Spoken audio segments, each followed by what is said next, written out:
Descartes famously proclaimed, Cogito, ergo sum, I think, therefore I am.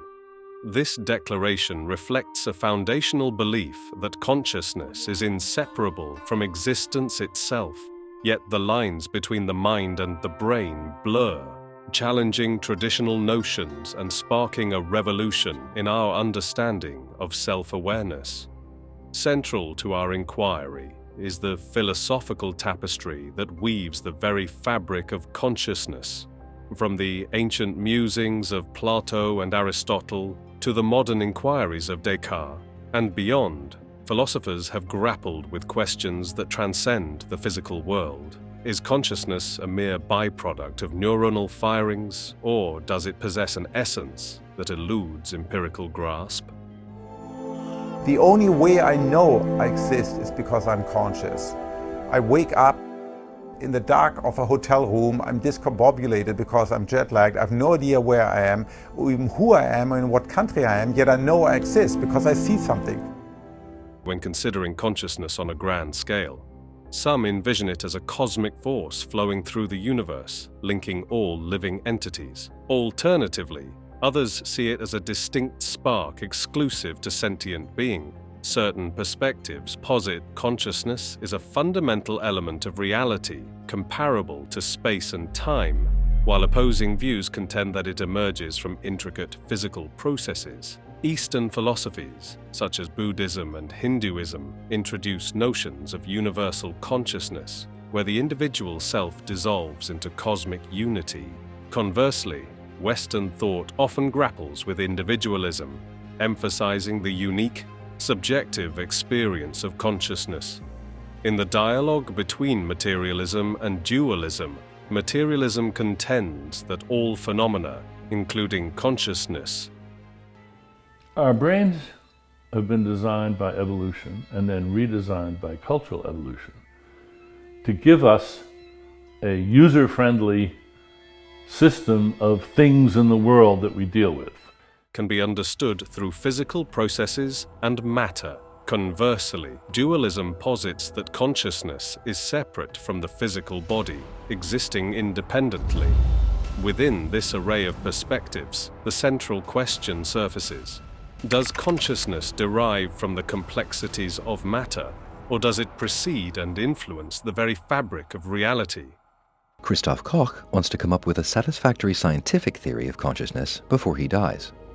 Science wants to explain everything. If science fails to explain the central fact of my existence, I would say then it's a failure.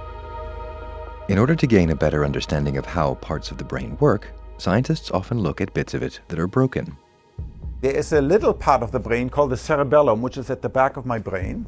Neuroscience endeavors to decipher the neural symphony, orchestrating our thoughts and emotions, while quantum physics contemplates the role of consciousness in the act of observation. It delves into the profound relationship between the observer and the observed, suggesting that the act of observation itself may play a pivotal role in shaping reality. In quantum mechanics, particles are often described by a mathematical entity called a wave function. This wave function represents the probability distribution of the possible states the particle can occupy. When an observation or measurement is conducted to determine the particle's state, the act of measurement causes the wave function to collapse. The collapse refers to the sudden reduction of the range of possible states to a specific, definite outcome. This change happens not because the act of observation inherently alters the system, but rather because measurement in quantum mechanics is inherently intrusive. The process of measuring a quantum system inevitably disturbs it, affecting the very attributes we aim to measure. Technological advancements, such as brain imaging and artificial intelligence, provide new lenses through which we scrutinize the nature of consciousness. In the exploration of the mind's complexities, the distinction between observer and observed blurs, compelling us to reevaluate the fundamental nature of our subjective experience. The way we test it is whether a person or an animal can give evidence that they can get into the other person's shoes or the other person's mind and see the world from that person's perspective. Subjective experience is the cornerstone of consciousness, representing the unique and personal lens through which an individual perceives and interprets the world.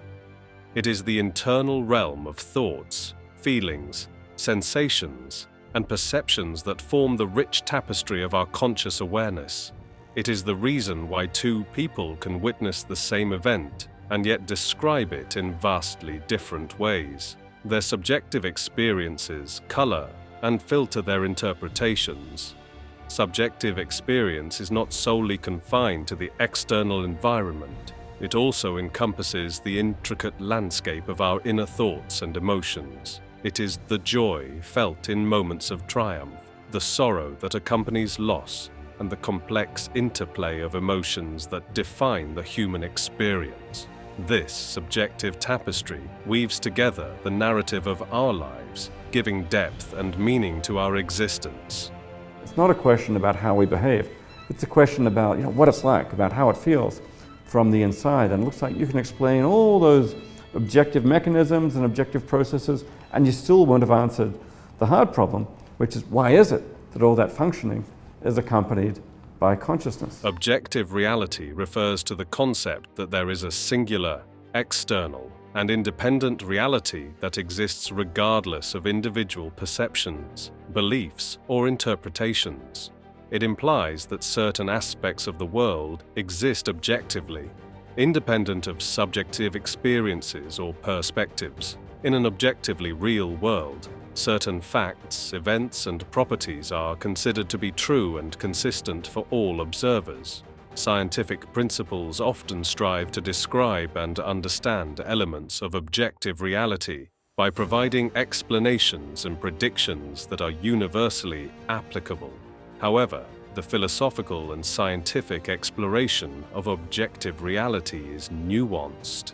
The subjective nature of human perception and interpretation introduces challenges to achieving a completely objective understanding.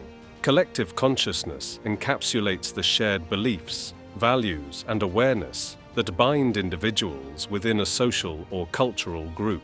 It is the fabric of common understanding, shaped by shared experiences, traditions, and cultural influences. This shared awareness fosters a sense of identity, community, and mutual understanding among group members. From cultural norms and traditions to language and social institutions, collective consciousness plays a pivotal role in shaping the cohesive fabric of societies, influencing perspectives and contributing to the evolving dynamics of human interaction. Consciousness, the essence of awareness and self-perception, is a profound enigma that transcends the realms of philosophy, science, and human experience. It encapsulates the subjective tapestry of thoughts, emotions, and perceptions that define individual existence. From the philosophical musings of ancient thinkers to the cutting-edge inquiries of modern neuroscience, the nature of consciousness remains elusive, inviting humanity to unravel its mysteries and explore the fundamental aspects of our cognitive existence.